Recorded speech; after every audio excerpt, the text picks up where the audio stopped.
परराष्ट्र मंत्री भारतात अशाच एका देशाच्या परराष्ट्र मंत्री भारतात आल्या, करार मदार झाले, परराष्ट्र मंत्र्यांसोबत चर्चा झाली,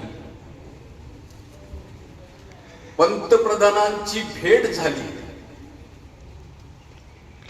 शासकीय कार्यक्रम संपला. त्यांनी इच्छा व्यक्त केली,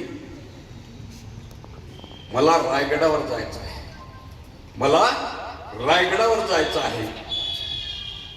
IAS अधिकारी गोंधळले.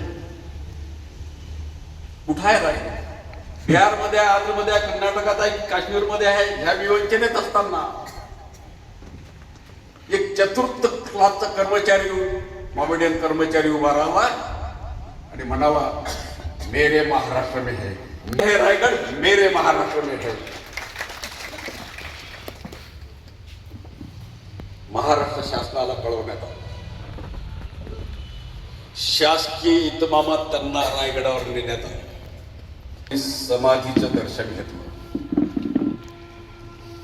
समाधीचं दर्शन घेतलं आणि स्वतः जवळील मोठा दुपटा काढला, आजूबाजूची माती गोळा केली. ही प्रक्रिया पत्रकार लांबूनच मोठ्या उत्सुकतेनं पाहत होते. प्रश्न विचारला, हे काय करता तुम्ही? माती गोळा करता? त्या म्हणाल्या, होय, मी माती गोळा करते आहे. ही माती मी माझ्या दुपट्यात बांधणार आणि ही माती दुपट्यात बांधल्यानंतर मी माझ्या देशात नेणार आणि देशात नेल्यानंतर माझ्या देशातल्या मातीत मिसळणार की जेणेकरून असे सुपूत माझ्याही देशात निर्माण होतील, माझ्याही देशात निर्माण होतील. ते छत्रपती शिवाजी महाराज, ते छत्रपती शिवाजी महाराज.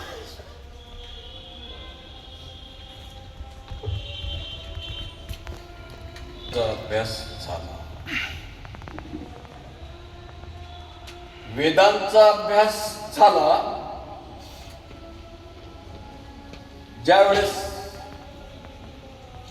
शेतकरी आणि कष्टकऱ्यांच्या वेदनेचा अभ्यास झाला, त्यावेळेस वेद सोडून वेदनेला महत्व देणारे कर्मवीर भाऊसाहेब पंजाबराव देशमुख जिल्ह्यात ज्ञानाची गंगा ज्यांनी आणली ते पंढरीनाथ पाटील. ही नाद आपण साजरा करतो ते राजीव भोंडे सरकार. आजच्या कार्यक्रमाचे अध्यक्ष माननीय कळसकर साहेब, आमचे आजीवन सभासद,